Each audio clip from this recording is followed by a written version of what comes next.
All right, all right. Good morning, good afternoon, good evening, and good night, ladies and gentlemen, from where you're watching this from.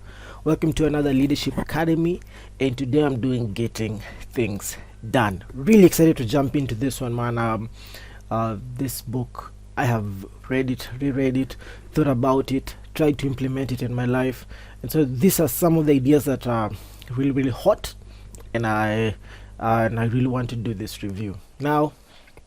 The way I do these reviews is when I'm reading all these books, I'm reading them digitally, uh, on the app, and then I send all the highlights to myself, and I will read. I would highlight, and then I would come through and just check out some of the highlights and read some of them that are pretty important to me and try to make sense out of it.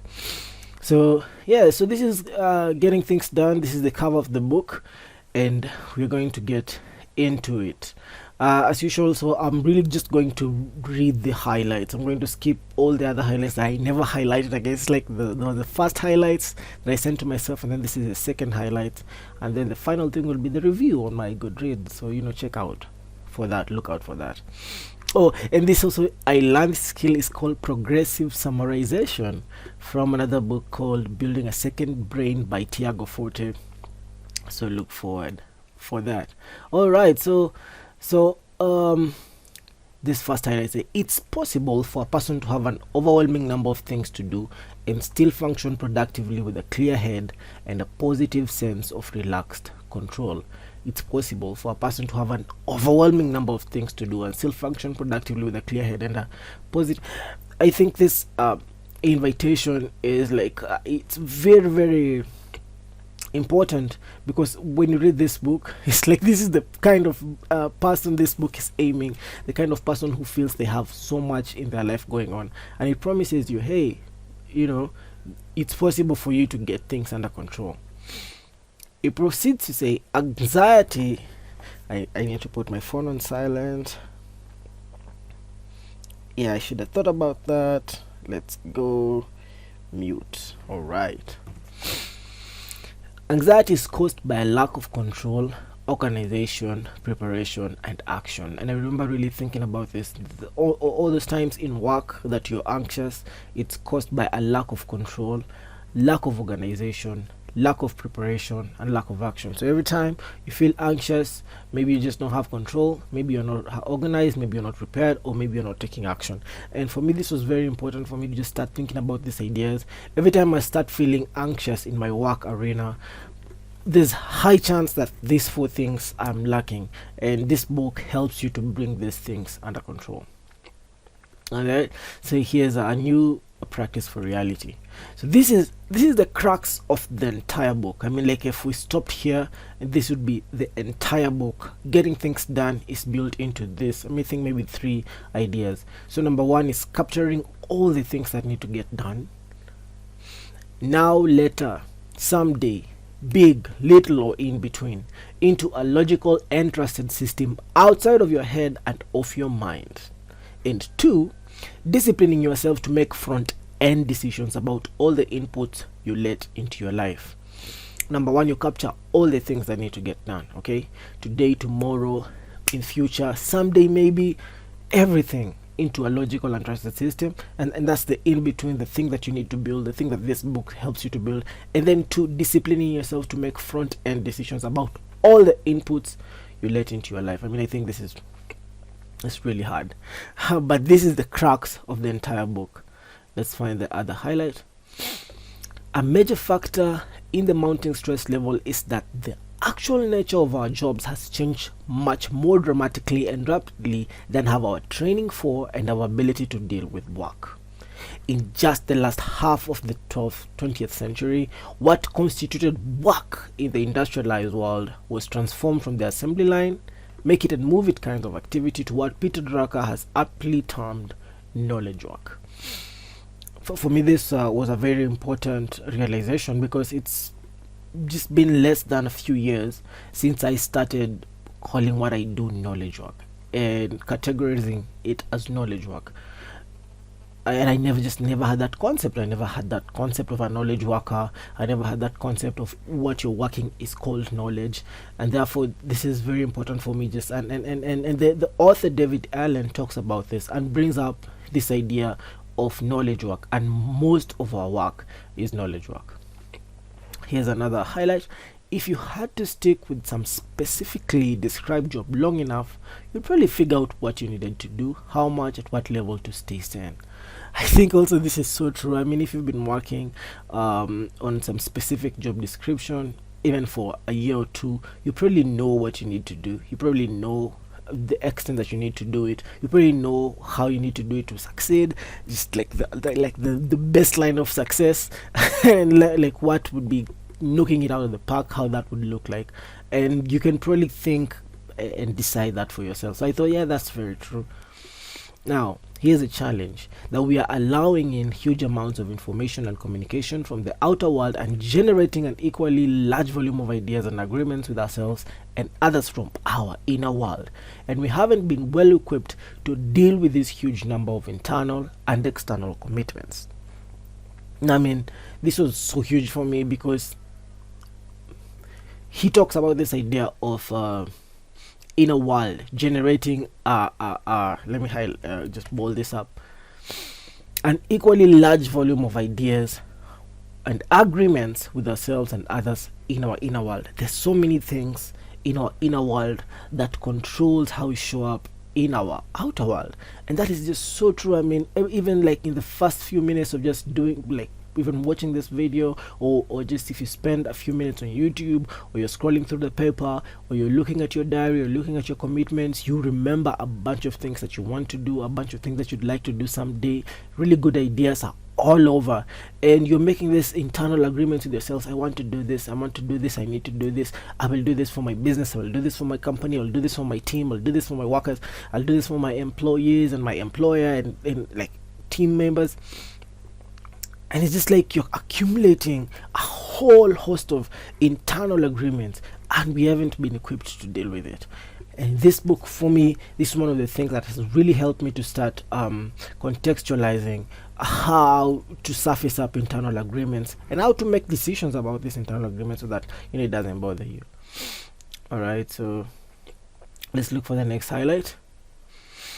I bolded this one out, but I didn't highlight it. Maybe it's important. Let's just look at it because I bolded it. What you probably discovered, at least at some level, is that a calendar, though important, can really effectively manage only a small portion of what you need to organize. Any daily to-do lists and simplified priority coding have proven inadequate to deal with the volume and the variable nature of the average professional's workload. More and more people's jobs are made up of dozens or even hundreds of emails a day, with no latitude left to ignore a single request, complaint, or order. There are few people who can, or even should, expect to code everything as an A, B, or C priority, or who can maintain some predetermined list of to-dos that the first telephone call or interruption from their boss won't totally undo. This is so me. In the last few years, just working in there's so many different contexts in work and in business, and even for myself and my family, just feeling like, wow, there's just so much to do, and I just don't know how I can prioritize everything. And this book actually starts offering you ideas on how you can start thinking about your work and your life. It's a really powerful book, and I can understand why it's a bestseller. I can also understand why there's like cultish religion people around these ideas as getting things done. Here's another highlight, and this is still in the beginning chapters. There has been a missing piece in our new culture of knowledge work: a system with a coherent set of behaviors and tools that functions effectively at the level at which work really happens. It must incorporate the results of big picture thinking as well as the smallest of open details. It must manage multiple tiers of priorities, and it must maintain control over hundreds of new inputs daily. It must save a lot more time and efforts than are needed to maintain it. It must make it easier to get things done. I think this is such a powerful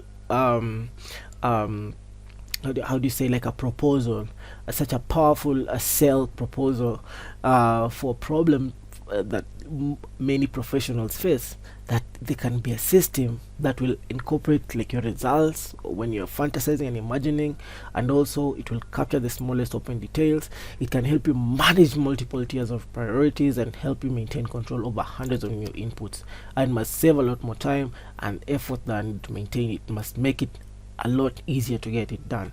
And he talks about this, I think, in part 3 of this book, and how you can set up this system. It's like a robust system. I remember reading it, and maybe we'll get to it and just thinking, man, I'm not going to do that.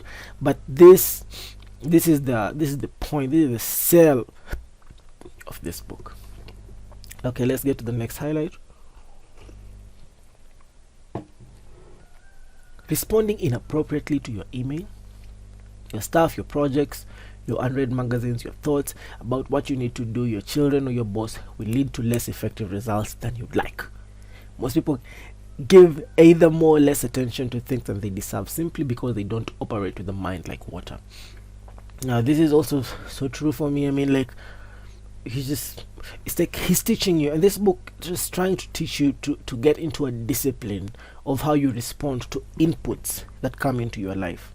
It's such a different way of operating, and even just in me trying to implement the system in my life, I've found how my natural way of approaching work and approaching life is never structured. But the way he says that's the problem. You respond inappropriately to everything, and even your thoughts, your internal commitments that you make. You're just like, yeah, I'm gonna do that, we're going to do that, yes, we'll do that, yes, I will do that tomorrow. But you do not create an effort to standardize and put it in a box. So most of the stress people experience comes from inappropriately managed commitments they make or accept. When you do not manage the commitment that you make internally, stress automatically. And that's also something that I've learned from the book, and I really agree with that too, from just my life experience. And also I love this book. The reason why I love this book is that this book is like someone who's suffered the same fate and the same problems is articulating it in words that maybe I had just felt them in just internally, just like a mushy thoughts. But then this book starts to articulate this problem. So I'm like, yes, exactly, this is exactly how I've been feeling. This is exactly the problems that I face in my life and in my internal commitments. And so I really enjoyed that he surfaced and articulated these ideas. And this is just not like an aside. It's one of the reasons why I'm coming to really enjoy some of these books, because it gives you an opportunity to articulate some of these problems and some of these kind of ideas that you might just have had or thought about, but never had the language to talk about it. And so it's becoming very important for me to, like, when I look at books and look at the ideas, and so that I can see how they're articulating these ideas. Fascinating. Look at this. You probably made many more agreements with yourselves than you realize, and every single one of them, big or little, is being tracked by a less than conscious part of you. So he presents this idea that you've actually made so many agreements with yourself, and each of them is being tracked by a less than conscious part of you. There's a part of you that is tracking every single agreement that you've ever made, and at some point it's unmanageable. Look at this. You have accepted some level of internal responsibility for everything in your life and work that represents an open loop of any sort, and that represents an open loop of any sort. It's so true. It's let me just even think about right now. For me, even personally, right now, I'm thinking about some internal responsibilities that I accepted entirely yesterday. I was like, yeah, okay, so when we're meeting at work and they say this and they say that, and we're talking about new strategy, and I had this idea like, oh yeah, I think we should do this, and I wrote a little bit about that on my Google Docs. But that's internal responsibility that I've accepted, but I haven't done the work to capture it and to put it in a system that will make me remember it. And that is an open loop. That is the definition of an open loop. The definition of an open loop, according to Getting Things Done, is when you accept any type of responsibility without doing some type of front end decision making. The thing that makes an open loop open is there's no front end decision making. You just accept. You just think a thought and you're like, yeah, I'll do that, but you don't make any type of decision about it. And he will teach you how to make decision makings on open loops. I feel like a pro right now. Like, I really internalized some of the messages in this book. Look at this. Anything that does not belong where it is, the way it is an open loop pulling on your attention. Okay, in order to deal effectively with all of that, you must first identify and collect all those things that are ringing your bell in some way, and then plan how to handle them. That may seem like a simple thing to do, but in practice, most people don't know how to do it in a consistent way. Just look at that. Even just look at the things that I've highlighted, that I've bolded out. First, identify and collect all the things, all the thoughts, all the plans, all the ideas that you want to do right now, tomorrow, someday, maybe. First of all, look at them, identify them, collect them, and then plan how to handle them. It's so hard. It's like, what if there are like 200 things? A lot of people just get overwhelmed and like, yeah, whatever, this is life. But it says first you collect them, then you plan on how to handle them. And then just most people don't know how to do this in a consistent way because it feels so overwhelming. And he continues and says, first of all, if it's on your mind isn't clear. Anything you consider unfinished in any way must be captured in a trusted system outside of your mind, or what I call a collection bucket. What you know you'll come back to regularly and sort through. So if it's on your mind isn't clear. It's like building a second brain. It's this idea of trusting an external system, designing an external system that is outside your head. I think that's one of the big ideas from like getting things done. You design an external system that captures all your inputs and your intended outcomes. So that's first, capture everything. Second, you must clarify exactly what your commitment is and decide what you have to do, if anything, to make progress toward fulfilling it. So that's the first one. First idea in GTD, capture everything. Second idea, clarify your commitments and make a decision on every single thing. Even if it's just trash, wait, make that decision. And then third, you must keep reminders of them, organize in a system that you'll review regularly. Those are 3 parts of GTD, and if we stopped here, that's the entire book. And yeah, that's the entire book, but let's keep reading so that we can just kind of like really see. Look at this highlight. Was there any value for you in this 2 minutes of thinking? If you're like the vast majority of people who complete that drill during my seminars, you'll be experiencing at least a tiny bit of enhanced control, relaxation, and focus. You'll also be feeling more motivated to actually do something about that situation you've been merely thinking about till now. Imagine that motivation magnified 1,000-fold as a way to live and work. Wow, imagine if I could just get everything on my mind done. Man, I'll be Elon Musk. I'll be Bill Gates. I'll be rich and famous, and so this is a really good proposal. If anything at all positive happened for you in this little exercise, think about this. What changed? What happened to create that improved condition within your own experience? The situation itself is no further along, at least in the physical world, but it's certainly not finished yet. What probably happened is that you acquired a clearer definition of the outcome desired and the next action required. When you think about an idea, when you put that front end decision making, you just get clarity. And clarity is so important. It's like clarity helps you everything. When you know outcome required and the next step, next action, like you just get peace. You just get this so massive peace. And what created that? The answer is thinking. Not a lot, just enough to solidify your commitment and the resources required to fulfill it. The answer is thinking. Back to just this idea that I wasn't privy to even just before some of these books, the concept of thinking and the concept of a knowledge worker, and the idea that you need to apply some front-end thought in decision making to some of the things that you do and all the things that you commit yourself to. Thinking, I don't think this idea of thinking we're taught in school.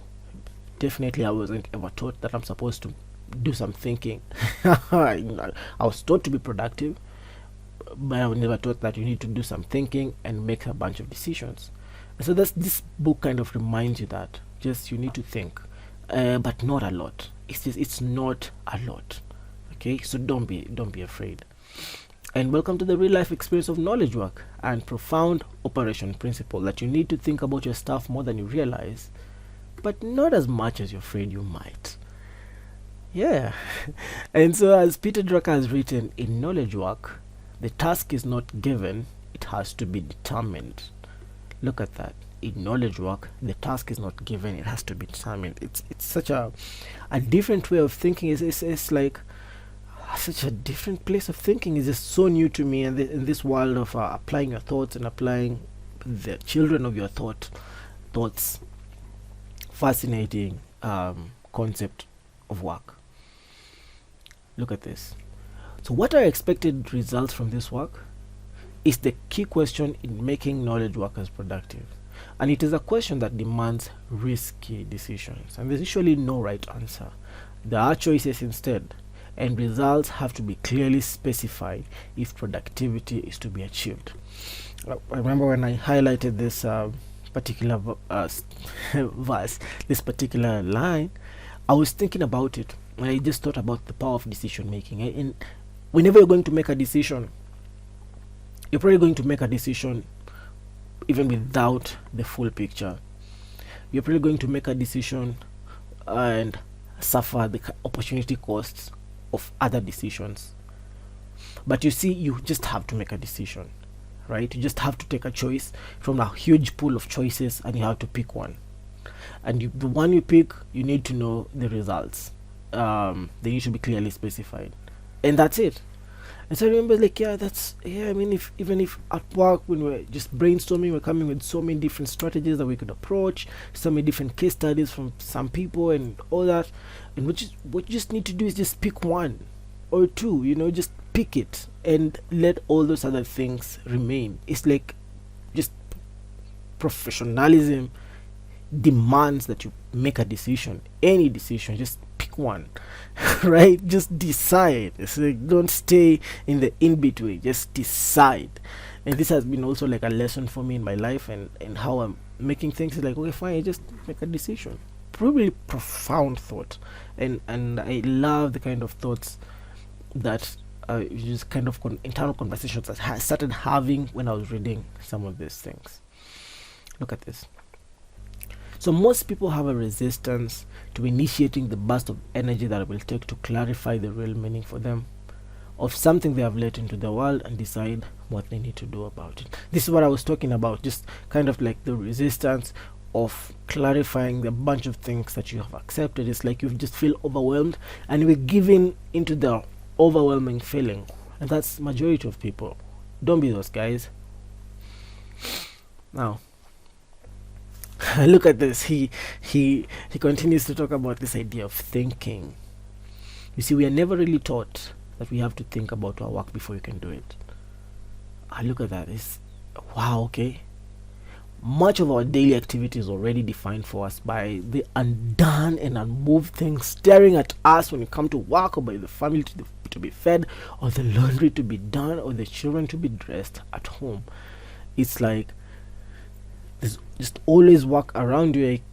No matter what you do, when you get to work, there's a bunch of things that need to do. When you go home, there's so much you need to do. There's family commitments, children commitments, and all that. So you're never really taught that you have to think about your work before you can do it.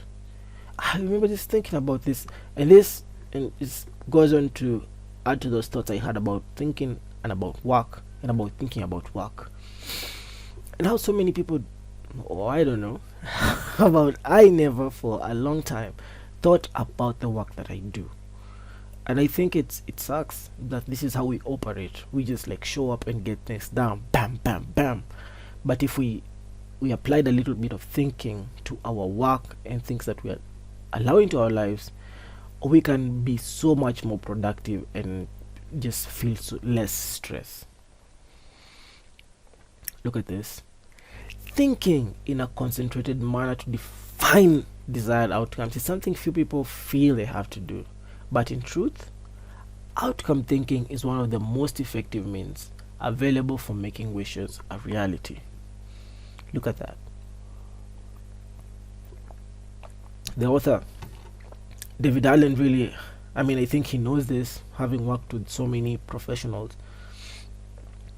Just few people feel they can think about desired outcomes. It's so crazy. Even in work, it's so crazy how just people have a resistance to doing this kind of thinking.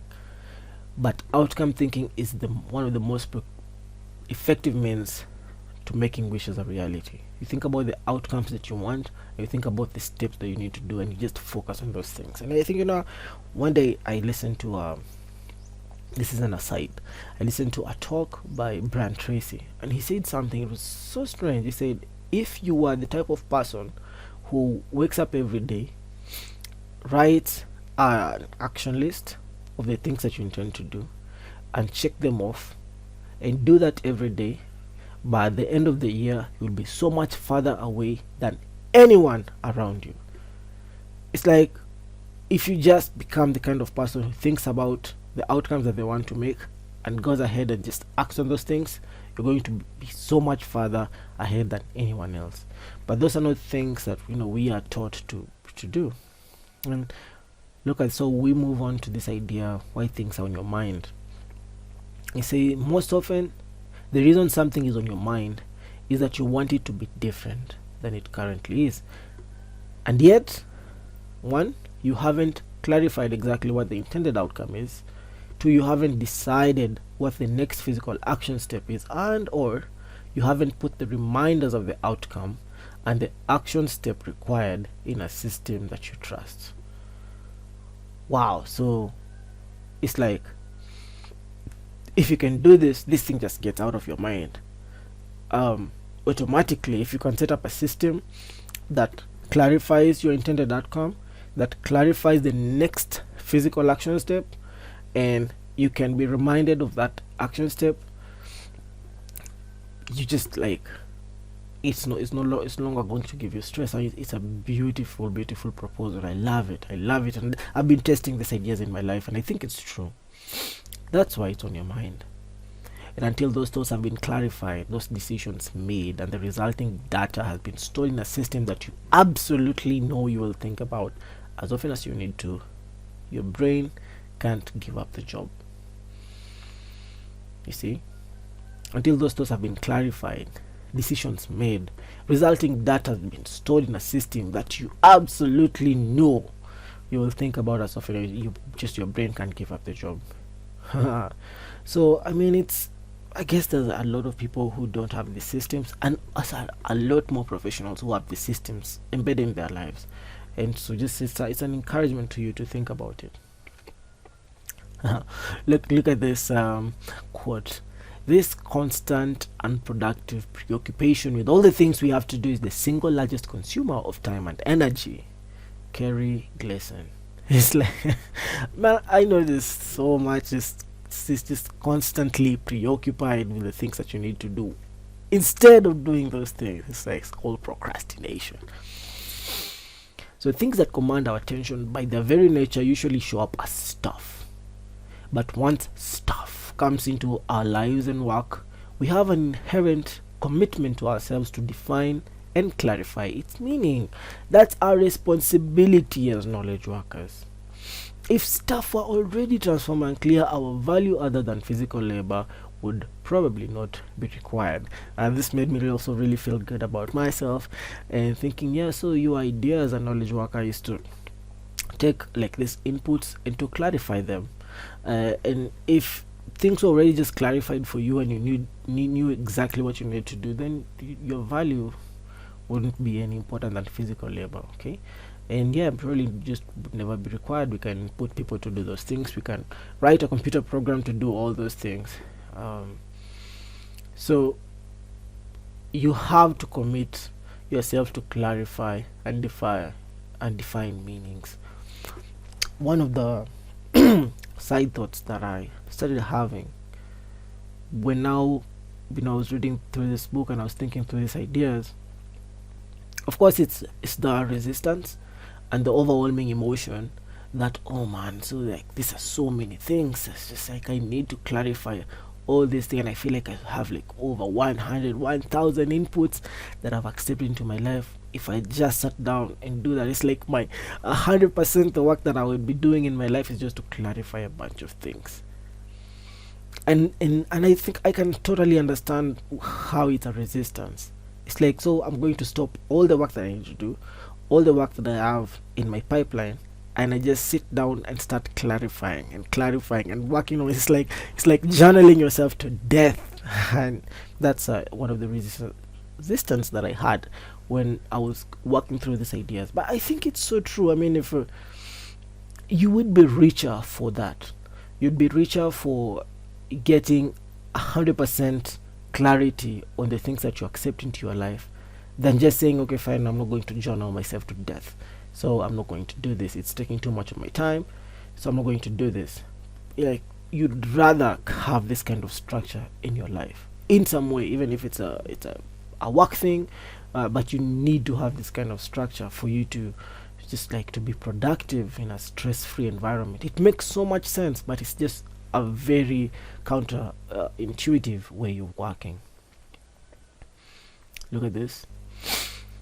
The vast majority of people have been trying to get organized by rearranging incomplete lists of unclear things. They haven't yet realized how much and what they need to organize in order to get the real payoff. They need to gather everything that requires thinking about and then do that thinking if their organizational efforts are to be successful. Man, this is just, oh my goodness, this is so true. Over, in my past and in my life, I've just had this pain of rearranging incomplete list of unclear things. Like, you sit down and you just write a to-do list, and there would be like 12, 15 to-do lists. I know this because I've done this in my life, and just decide, okay, fine, out of this to-do list, I'm going to do the top 5. But you see, it's unclear. I don't know what I need to get. I just haven't made that front end decision making. And this book changes that working formula. And I think I've kind of read the reviews for this book before I got into it. None of those reviews really put the emphasis of the front end thinking that you need to apply into every input that you accept into your life. Or maybe if I read it, I just never understood it, and maybe you just need to like read and think about these ideas for you to get them. It's like, now you have all these 15 things on your to-do list. You need to look at them and you need to organize them and think about them and write the desired outcomes and the next action step that needs to get done. Think about your stuff. So it's like, it's just like, I never used to do this. Why do you mean I need to think about my stuff? You need to think about your stuff. And that's the kind of like the crux, one of the things that the author is teaching you and the author is telling you. And maybe you can miss it in the first few reads of this book, or maybe you can pick it. And maybe if you work like this isn't new information. For those of us, this is new information too. It's like, okay, wow, okay, so I need to think about my stuff. Okay. You see, you can train yourself almost like an athlete to be faster, more responsive, more proactive, and more focused on knowledge work. You can think more effectively and manage the results with more ease and control. You can minimize the loose ends across the whole spectrum of your work, life, and personal life and get a lot more done with less effort. And you can make front-end decision making about all your stuff you collect and create a standard operating procedure for living and working in this new millennium. Again, I remember just thinking about this. It's so fascinating. It's such a it's like, nah, that can't really happen, can it? Imagine, and this was some of the thoughts that I was imagining. Imagine if you can design a standard operating procedure for your work and for your life. It's like, I'm not a robot. You can't do that. I just can't operate like a robot. But imagine if you could create a standard way of living and working. You'll be far more effective, and you'd get your stuff far more, like your work much more done if you could have a specified way of showing up at work. So if you say, this is how I show up in X, and you just like, because that will force you to cut off all the unnecessary things and show up in a different way. I started imagining, what if I had like a theme, like a theme, or like a day theme in your calendar, where when you show up in the office, this is how I'm going to act in the office, this is the kind of things I'm going to do in the office, and this is the kind of things that make me most productive. Or if I'm in a different environment, this is how I'm going to work, and this is what I'm going to do in this environment, and this is the kind of actions that will make me most productive in this environment. I mean, like, imagine if you could come up with a standard operating procedure for living and working. It's like a crazy concept. A lot of people don't want to do that. A lot of people want to be spontaneous and just like make decisions on the fly, but this presents you with, like, you can get more done and be less stressed if you knew exactly what you need to do. So I mean, really good thoughts, really thought-provoking ideas about how to change the way you show up, the way you see work and life. Before you can achieve any of that, though, you need to get in the habit of keeping nothing on your mind.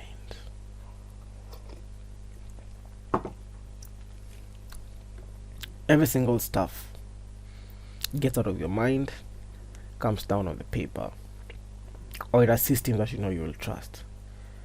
Every single item, it's like you're approaching it with an architectural plan, or like some engineering concept or something. Everything out of your mind onto a system. So instead, the key to managing all your stuff is managing your actions. And so now, after he's told you about this idea of thinking, this idea of not having anything on your mind, he changes this idea that you can't really manage your stuff. What you can really do is manage your actions. And it's like, whoa, this is a new curveball. Is okay, fine, let's look up. What do you mean? The only key to managing my stuff and my inputs that I allow into my life is managing my actions, because your actions is the only thing that you can control, really. I mean, that's the only thing you can control. So look at that.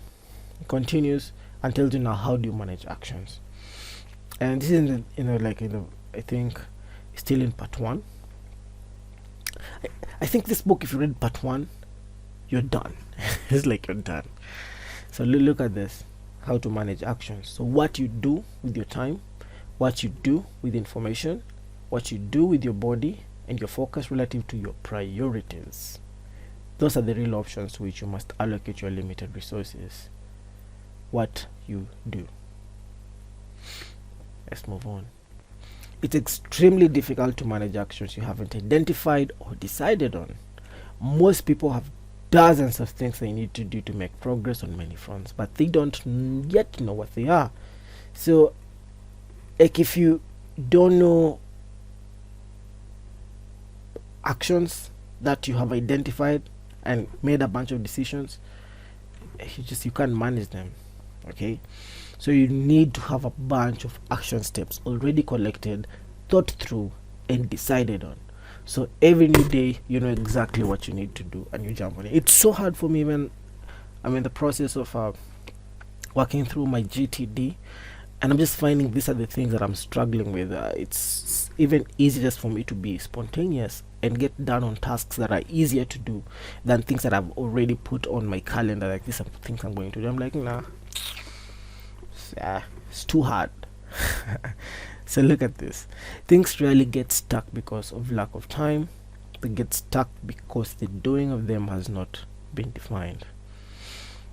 Vision is not enough. It must be combined with venture. Alright? So you need to manage your actions.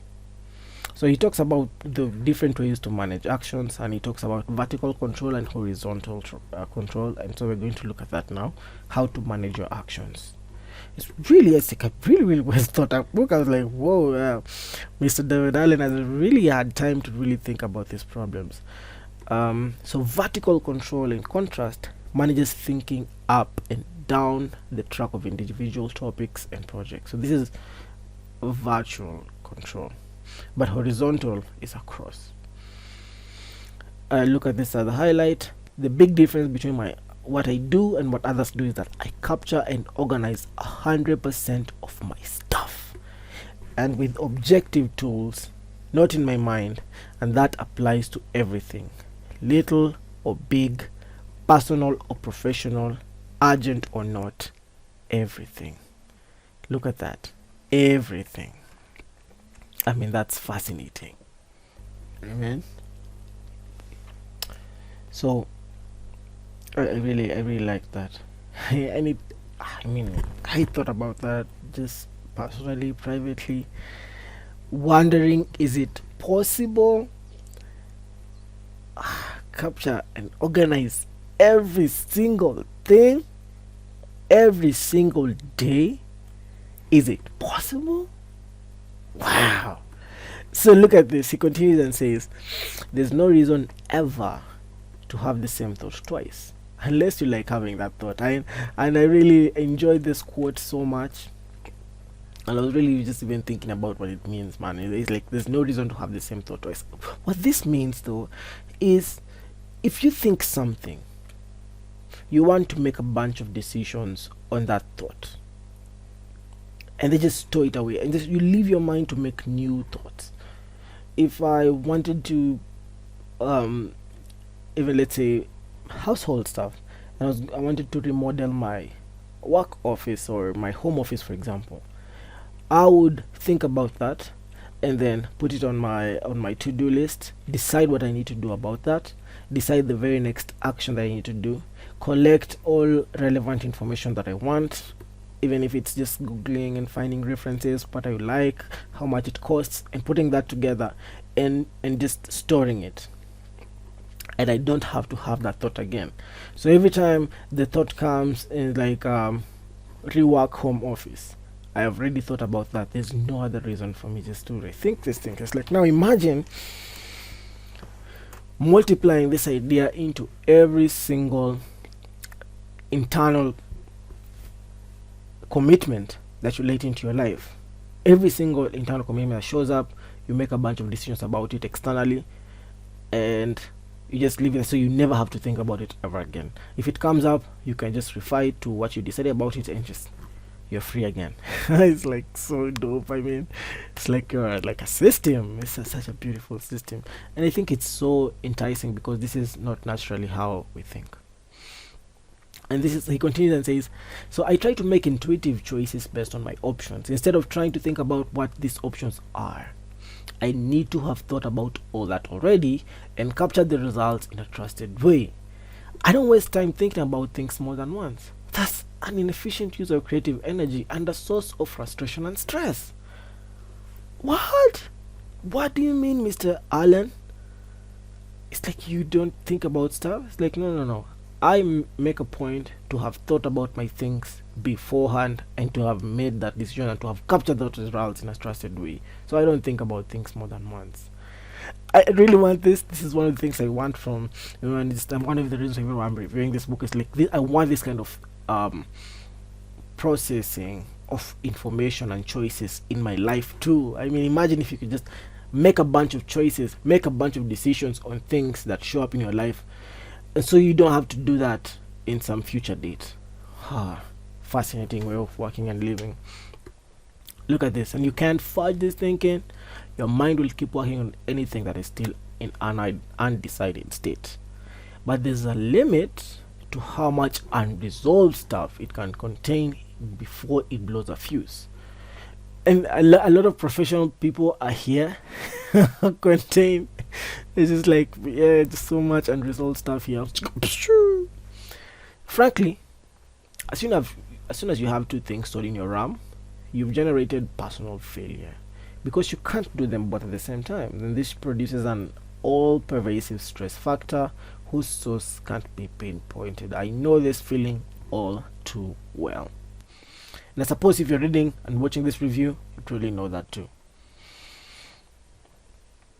Look at this. That far out. But if you're in town, you'd like to go. So this is part 2 now. I think when did we get into part 2? Yeah, so we just finished part one, where he's talking about the basic steps of getting things done. If you read part one, you are good. You're good. But now part two is like the first 5 stages of mastering workflow, just getting control in your life. And now he starts teaching you some of the tools that you can input into your life to now start getting it um, in order. So there are two kinds of incubate systems that could work for this kind of thing. There's a someday maybe lists and a tickler file. So here it starts introducing to you to an idea. If you can't do something right now, you can put in your someday maybe list.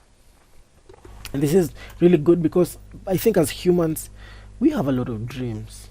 I've just realized as I've grown up, maybe it's a human thing. We are dreaming people, we are dreaming creatures, and we have so many intentions and so many things we'd like to do. And some of those things that just bother you, you need to put in a someday maybe list. If you want to go to Peru one day, you need to put in a someday maybe list. Okay, let's look at this. So once you have defined all your work, you can trust that your lists of things to do are complete, and your context, time, and energy available still allow you the option to do more than one thing. Allow you the option of more than one thing to do. The final thing is to consider the nature of your work and its goals and standards. And this is also a very good chapter to start reflecting about your work, your goals, and the standards of your work. It's a really, really beautiful way to just also put you into that idea of now you need to think about your work. Okay, let's move on. The next highlight is runway. So these are the current actions. This is the accumulated list of all the actions you need to take, all the phone calls you have to make, the emails you have to respond to, the errands you've got to run, and the agendas you want to communicate to your boss and your spouse. You'd probably have like 300 to 500 hours worth of these things to do if you stopped the world right now and got no more input from yourself or anyone else. One of the reasons why I highlighted this, I was so happy that he included the 3 to 500 hours thing, because it's so true. Even when I think about my current actions and I think that I need to do, if I stop the world, it's like it's like 2 weeks worth of stuff, but you need to accumulate it all, and so that you can it's so much peaceful to know that it's already like a mess, right? So he talks about did I miss anything? So yeah, there's the runway, and I think there's the 10,000 feet. So it's like your a few levels of how to look at your work. Right, let's look at this highlight. Number one, we collect all the things that command our attention. Number two, we process what they mean and what to do about them. Number three, we organize the results, which we review as options for what we choose to. Number five, do. Amazing process. Number one, collect everything that commands your attention. Process what they mean and what to do about them. Organize the results, and then review them as options on what you choose and do. When you review as options for what you choose, this is the decision making. Is like deciding the things that you would do and then do them. Most people have major leaks in their collection process. Many have collected things but haven't processed or decided what action to take about them. Others make good decisions about stuff in the moment but lose the value of that thinking because they don't efficiently organize the results. Still others have good systems but they don't review them consistently enough to make them functional. Where do you want to be? I hope to try this GTD thing for a considerable season in my life and see how it works. I love this framework. You need to collect and gather together placeholders for or representations for all the things you consider incomplete in your world, and that is anything personal or professional, big or little, of urgent or minor importance that you think ought to be different than it currently is, and that you have any level of internal commitment to changing. A lot of us have a bunch of internal commitments. I think even in part 3 he talks about the internal commitment called your standards, and he talks about, you see, one of the things you could do, you could just lower your standards. You could just decide, because if you lower standards, then you don't have to do it so well, and because you have such high standards, that's why you're so stressed out. But you see, you can't, most of you can't. I know I can't lower my standards. I have tried lowering my standards. I'll be hurting myself. I hate low standards. So yeah, so decisions you still need to make about whether or not you're going to do something, for example, are already incomplete. So so many incompletes. I've been working through my incompletes. I have so many incompletes, and it's actually, for me, it's still such a hard effort, like a huge effort to capture all my stuff. It's really like a huge effort. I'm going through it right now, and I can tell you, it's so easy to give up. So this includes all of your I'm going to's, where you've decided to do something but haven't started moving on it yet, and it certainly includes all your pending in progress items, as well as all those things on which you've done everything you're ever going to do except acknowledge that you're finished with them. So good. They're just some things that you need to acknowledge. Oh, we're done. Like, with even season of your life, do you know the responsibilities that you haven't even acknowledged that you're finished? An example for me would be so when I've been serving in church as a teens coordinator or something for a big part of my young adult life, right? And I was just like working with teens, and we were doing a bunch of things with teens, and it's like that this season somehow ended when I started my family and I started moving on to other responsibilities. It was so hard for me to just acknowledge that I'm also done with that phase, because if you don't accept that you're done with that phase, your mind just somehow is like, okay, fine, maybe I need to be like working with teens right now. We need to be doing those things with those guys, we need to be putting these programs with those people. But it's also, you need also to acknowledge that you're done. Also, there are projects that you need to acknowledge you're done. There are things that you started that you're no longer doing, a YouTube channel that you started that you're no longer managing. You just need to acknowledge that, oh, we're done. It's such a hard thing for someone to do, in my opinion. You just don't want to acknowledge you're done with things, So this book also tells you to start accepting when things are done, so you can move on, you can free your mind to work on other things, and there's no shame. Look, if you're still trying to track too many things in your RAM, you likely won't be motivated to use and empty your in baskets with integrity. These collection tools should become part of your lifestyle. Keep them close by, so no matter where you are, you can collect a potentially valuable thought. Think of them as being as indispensable as your toothbrush, or your driver's license, or your glasses. And so I keep my system on Notion. Notion is an app. I keep my system digitally, and that's why part 3 of this book, where he's telling you how to use the tools, some of them really couldn't apply to me because I just don't want to have a physical system to do this. But he tells you should think about your collection tools as important as your toothbrush. I know all of us, we just can't stay away from our toothbrush. Toothbrush is so important. It's such a utilitarian thing. You're going to brush your teeth every day, no matter what. It's just like and if you have a driver's license, you're going to carry it wherever you go, and you have glasses, you're going to carry it wherever you go. This is the kind of idea, the kind of importance you also want to have when you're thinking about your collection tools, when you're thinking about your system tools. It's so important to you. It's as important as all these other things.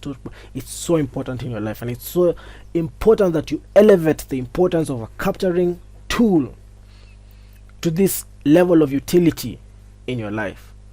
And that's the one way that you start getting things in control. If you don't, if it becomes less important and you don't carry it with you, and you don't give it the kind of importance that you're going to regret if you don't do it, you won't follow this GTD process.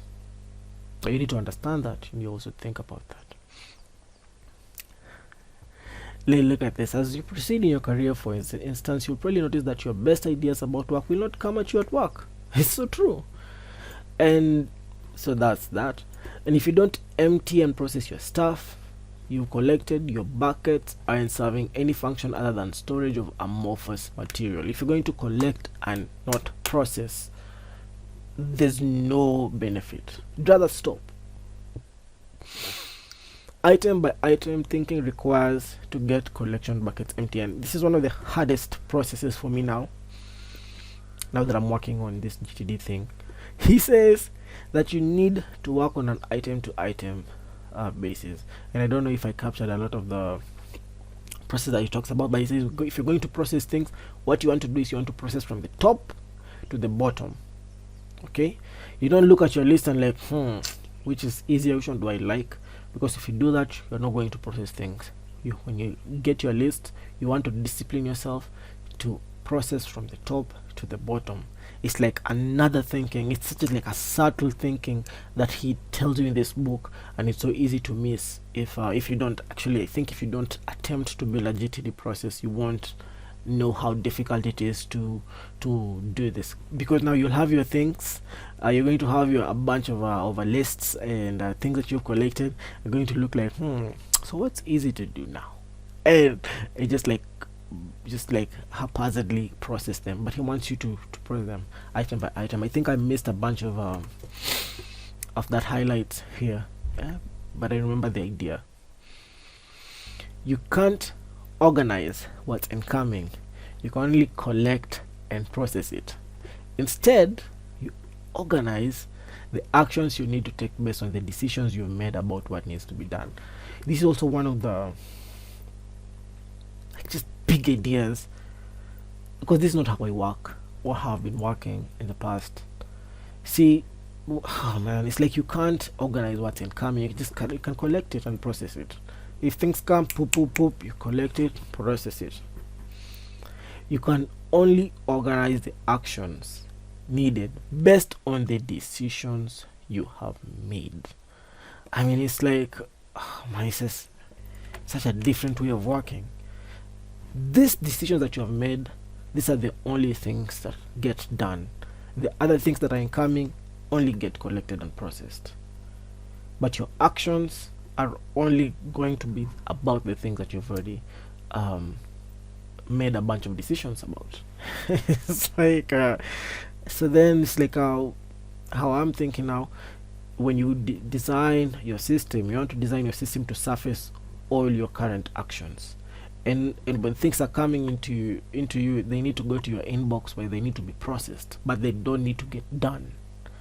So like there are different layers and levels of things. It's like an inbox of unprocessed things, and there's also an inbox of things that need to get done.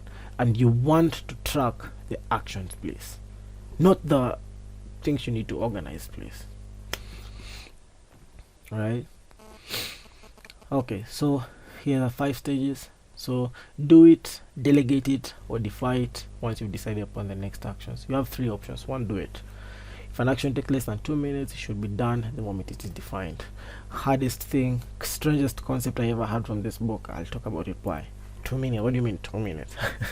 And then 2 is delegate it. If the action will take longer than 2 minutes, ask yourself, am I the right person to do this? If the answer is no, delegate it to the appropriate entity. Number 3, defy it. And if the action will take longer than 2 minutes and you are the right person to do it, you will have to defy acting on it until later and track it one or more next action lists. One of these things is, so now like, what do you mean, man? I've done my list thing, I've done the effort, I've highlighted all my stuff, and then what you're telling me is again I don't work. I just remember having such a hard time with this idea, man. It's been a couple of weeks of me thinking about this idea. Don't do it. Just think about things. So remember the thing I was telling you is like, I'm just like a thinking person. I don't get to do nothing, just think about things and track it in a system. So that's one of my pushbacks and some of the harder things for me to understand. it's like 2 minutes, only less than 2 minute actions should be done. But also I find myself currently in a season of my life where um in as much as I have people who are looking I'm a direct report to me, I also have like a bunch of other people that I directly report to.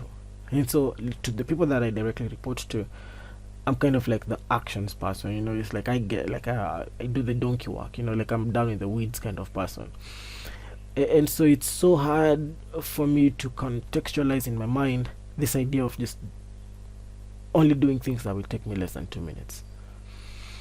And so also like made me start wondering, man, I don't have a good delegation system. It's like, okay, fine, so now it's like I need to think through how am I delegating. And then every other thing that shows up is like I need to defy it and just track that thing and only do it the time that I've decided. It's so difficult, man, but it's such a beautiful promise that if you follow it, you won't suffer the stress of work. Look, for non-actionable items, the possible categories are trash, incubation tools, and reference storage. If no action is needed on something, toss it, tickle it, or for later reassessment, or file it so you can find material if you need to, or refer to at another time. To manage actionable things, you will need a list of projects, storage of files for project plans and materials, a calendar, a list of reminders of next actions, and a list of reminders of things you're waiting for. These are the things that I've been looking at now that I'm building my system. First, a list of projects, then two, the storage files for those project plans. It's like a bunch of storage because they're going to collect a bunch of information on any project. Number 3, calendar. Number 4, a list of reminders of next actions, and then another list of reminders of things you're waiting for. So it's like 4 things, I guess. Really good. I'm building that as I speak. Maybe I'll come in later on and show you my GTD workflow in Notion, which I haven't. I'll do that.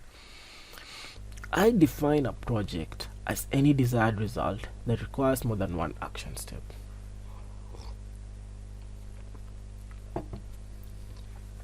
Here he talks about projects and tasks. You see, it's even so easy for you to write in your to-do list tasks that you need to do, but really what you need to do is track projects. And look, you can't actually do a project, you can only do action steps related to it. And this was a kind of a reframing for me, and I was really benefited a lot from understanding this. You can't do a project, you can only do action steps related to a project. What does need to be tracked? What needs to be tracked is every action that has to happen at a specific time or on a specific day. Enter those in your calendar. Those that need to be done as soon as they can, add this to your next action list. And those that you're waiting for others to do, put them in your waiting for lists. You need a well-organized, discrete systems to handle the items that require no action as well as the ones that do.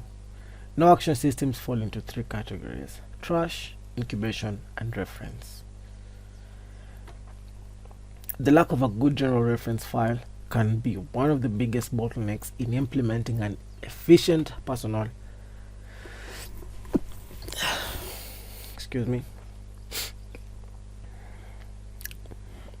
The lack of a good general reference file can be one of the biggest bottlenecks in implementing an efficient personal action management system.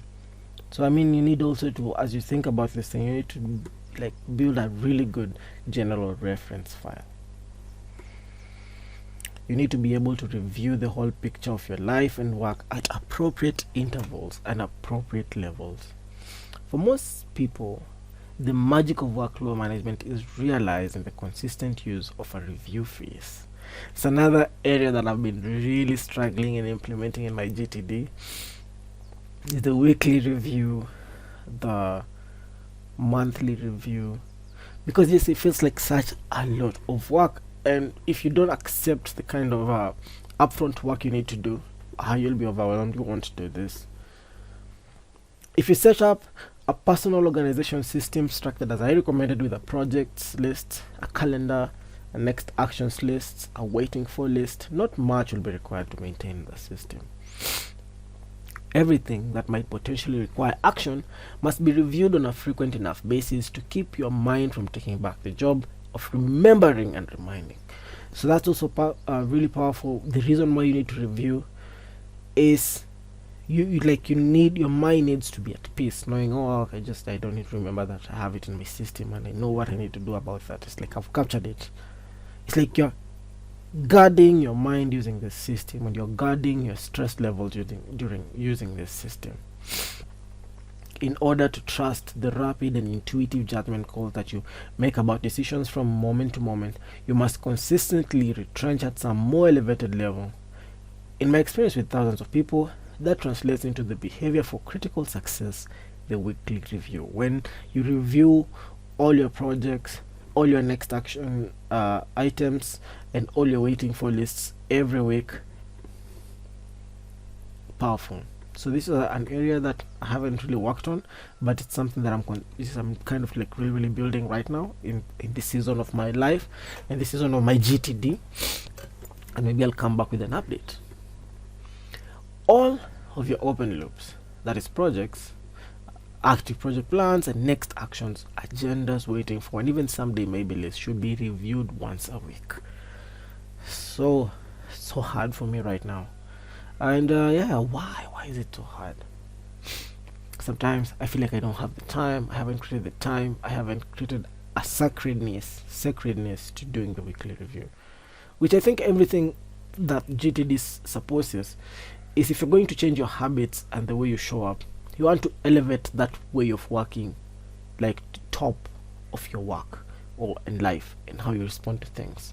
So just the way you create time for church, the way you create a sacred time for a weekly reviews. Like, I have to do it. No, this is sacred for me. I have to go away. I have to work on this. Maybe that's an approach I could consider.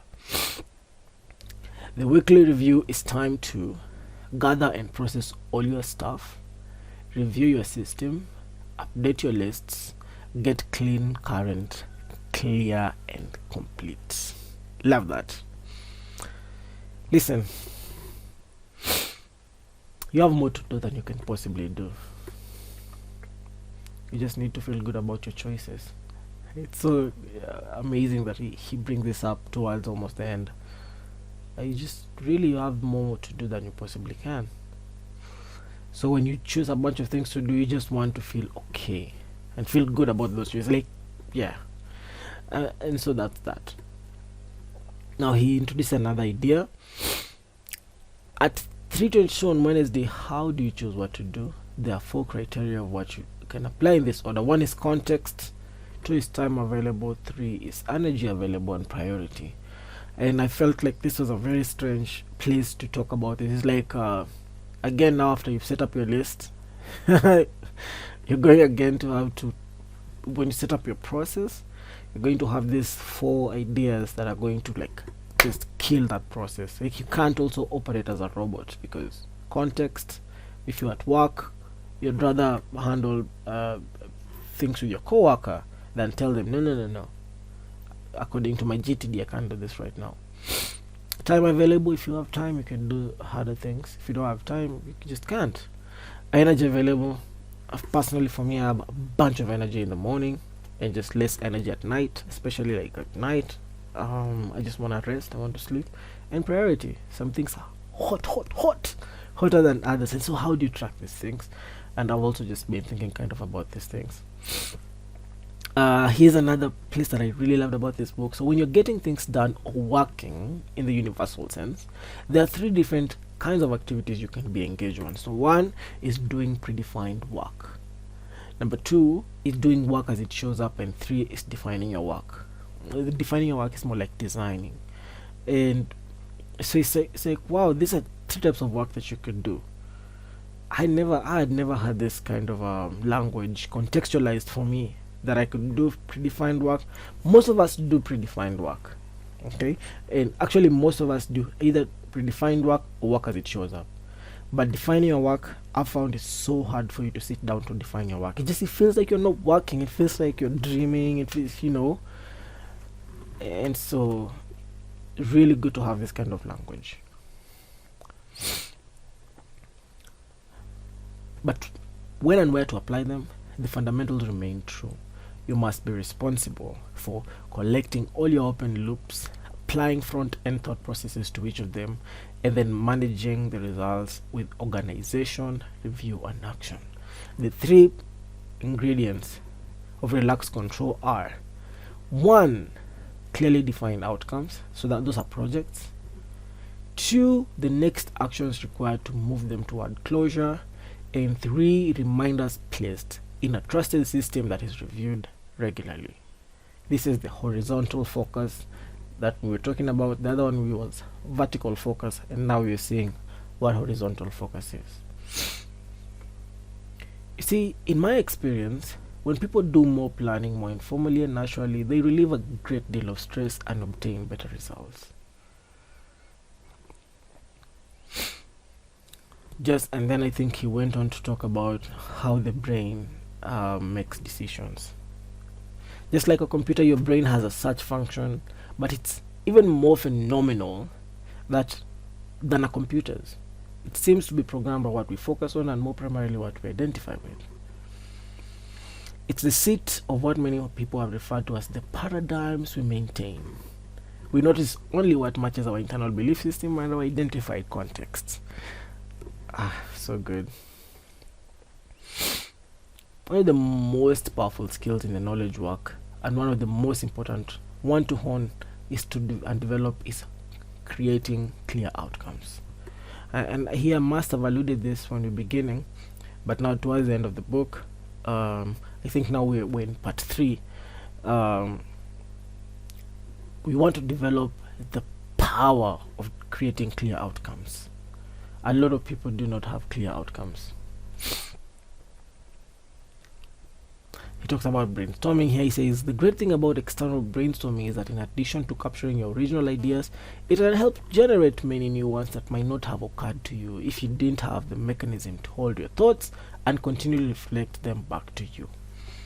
So it's as if your mind were to say, look, I'm only going to give you as many ideas as you feel you can effectively use. And if you're not collecting them in some trusted way, I won't give you that many. But if you're actually doing something with the ideas, even if it's just recording them for later evaluation, then here, have a bunch. And oh wow, that reminds me of another one and another. And that just shows how, when you take a piece of paper or a bunch of sticky notes and you start brainstorming, it's like you come up with more ideas than you thought you possibly could. And I think that's powerful. Psychologists are beginning to label this and similar processes distributed cognition. It's getting things out of your head and into objective reviewable formats. But my English teacher in high school didn't have to know about the theory to give me the key.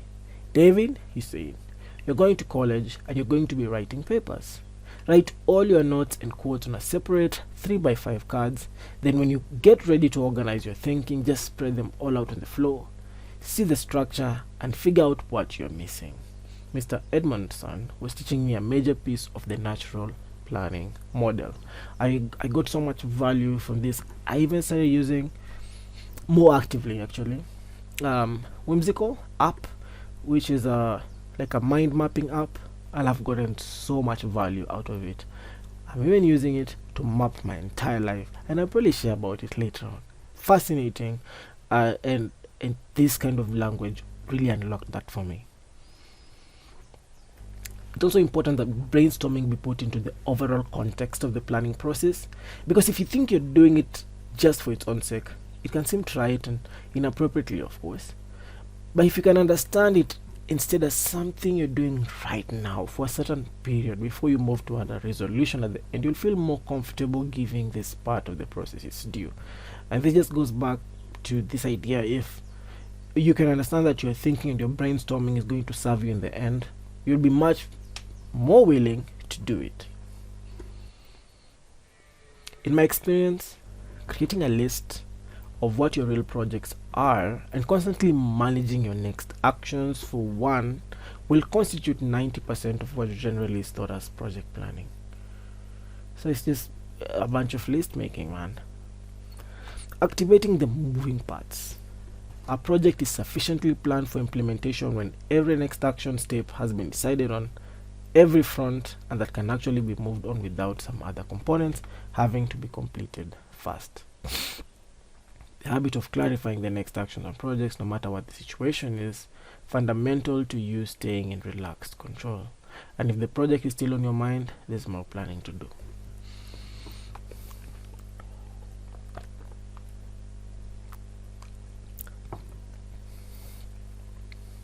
Wow, it's like this is the power of planning. If you can plan something out, your mind will just be at ease. Like, yeah, I know what I need to do. The plan is complete. But we have such a resistance to planning,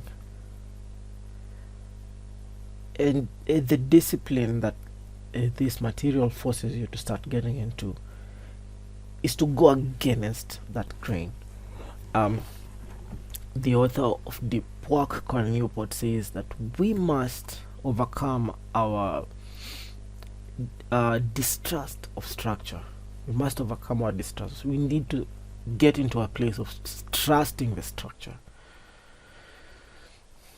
Like, if brainstorming gets hung up, and often does for the more blue sky types, aka me, rigor may be required to do some evaluation and decision making about mission critical deliverables that have to be handled. This is sometimes the case when an informal back and forth meeting has generated lots of ideas without producing any decisions about what actually needs to happen on the next project. A lot of people don't want to do, especially in a group projects, a lot of people don't want to make decisions, but they really want to to come up with ideas. But I mean, I think it's so important to give people the latitude to make a bunch of decisions and to own them.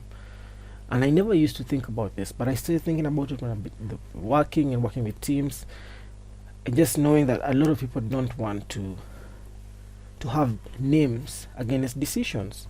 And so you might want to apply rigor. It's like, okay, fine, we need to make a bunch of decisions, and you're owning this decision, and that's it.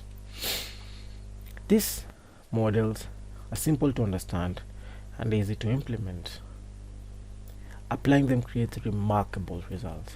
You essentially need no skills. You already know how to write things down, clarify outcomes, decide next actions, put things into categories, review it all, and make intuitive choices.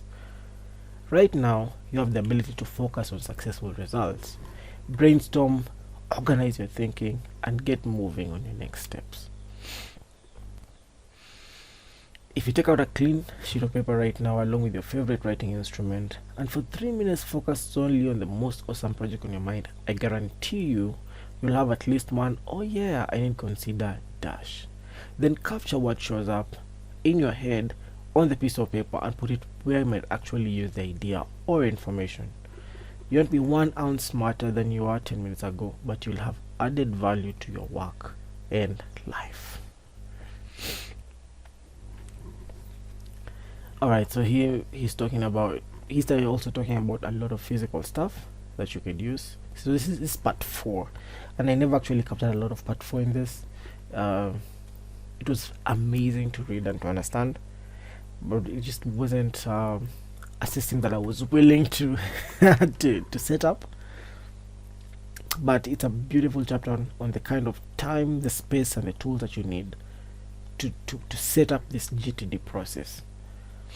So when considering whether to get, end use, and organize, and if so, which one, keep in mind that all you really need to do is to manage lists, and you've got to be able to create lists on the run and review it easily and as regularly as you need to. Once you know what to put on the lists and how to use them, the medium really doesn't matter. Just go for simplicity, speed, and fun. And when I read that, I was like, nah, so I'm not going literally do the physical one that he proposed. Towards the end, as I'm finishing this review,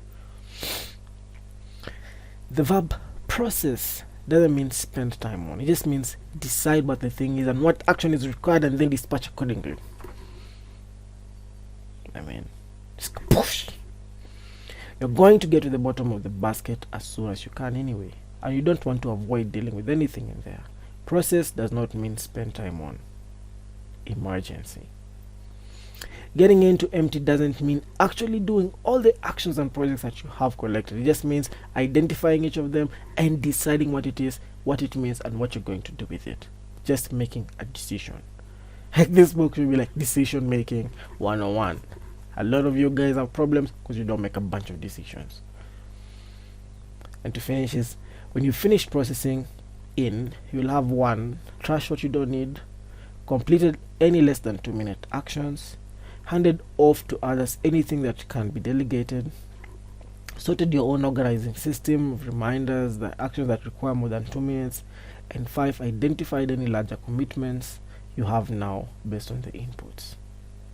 And that is such a powerful way to kind of coming into the end of the value that you can get from a GTD methodology.